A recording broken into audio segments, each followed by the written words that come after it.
అమ్మాయి ప్రతిభ ఇప్పుడు ఐఏఎస్ ఆఫీసర్ని చేస్తాను అన్నప్పుడు ఐఏఎస్ ఆఫీసర్ చేసే అబ్బాయి ఎట్లుంటాడా మానసిక ఐపీఎస్ ఐఏఎస్ చేపిస్తాను. చేతికి వచ్చిన పిల్లల్ని చేతిలో మేము పాలు లేకున్నామా ఏం చేసుకున్నామా అని మాకు అర్థం కావట్లేదు.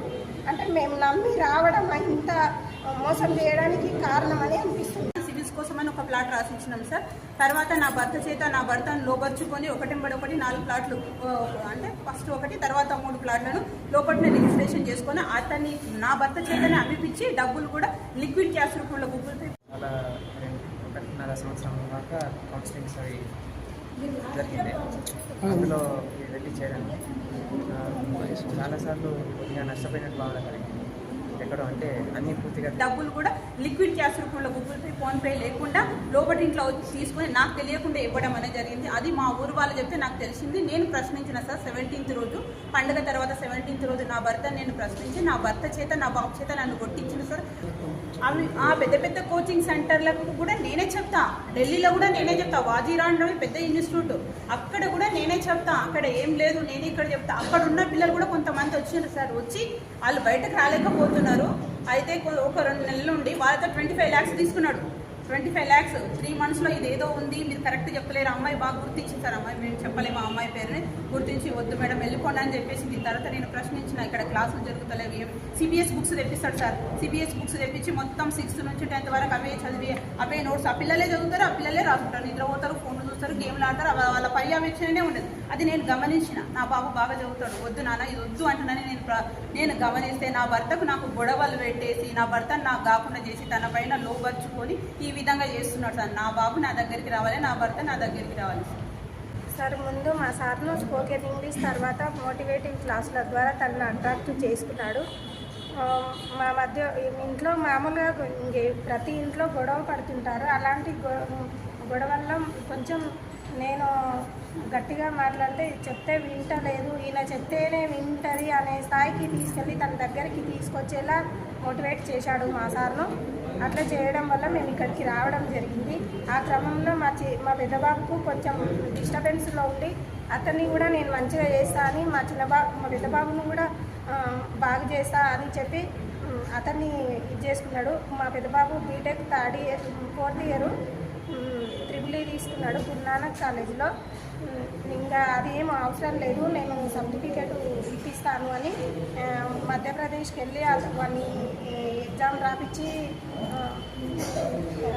ఒక సర్టిఫికేట్ తీసుకొచ్చిండు. ఆ సర్టిఫికేట్ అయితే ఫేక్ అంట. ఇంకా తర్వాత మీ దగ్గర ఉందా ఆ సర్టిఫికేట్? ఇప్పుడు ఉంది. మా చిన్నబాబు అసలు వాడికి ఎటువంటి సంబంధము లేదు. వాని బీటెక్ వాడు ఫస్ట్ ఇయర్ సిబిఐటి కాలేజీలో బయోటెక్నాలజీ చేస్తుండే.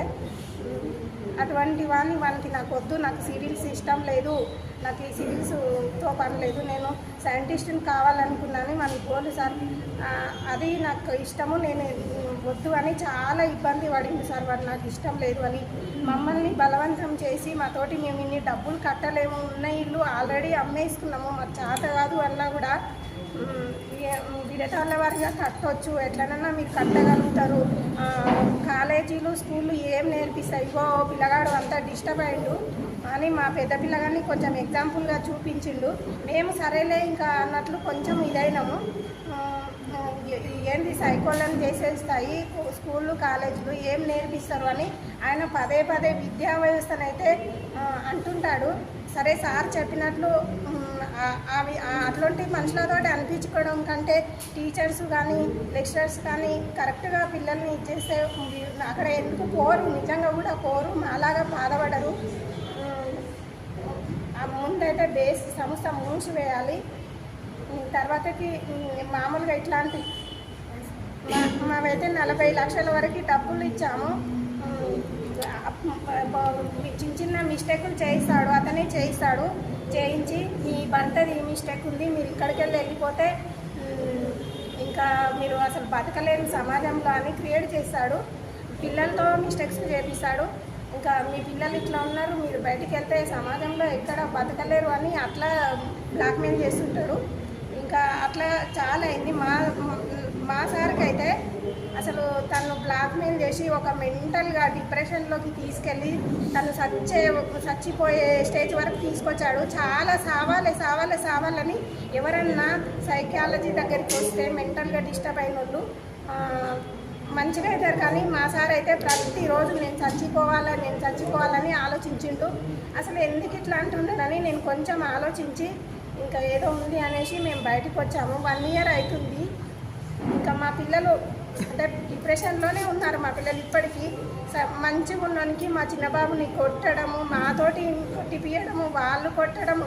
అసలు నేను లేనప్పుడు కళ్ళల్లో జెండు బాంబు పెట్టిరంట, రకరకాల హింసలకు గురి చేసిండ్రు. ఏంటని నిలదీస్తే మీ ఆయన ఇట్లా రావచ్చా?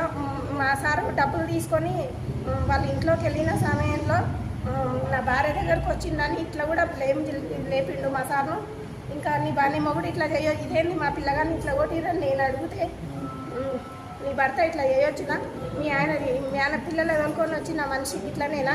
పిల్లల్ని బాగా చేసుకోవాలనుకున్న మనిషి అని అట్లా కూడా ఇది చేసిండు. ఇంకా అసలు ఎవరికి చెప్పాలో తెలియక మేము 1 ఇయర్ నుంచి చాలా సతమతం అవుతున్నాము.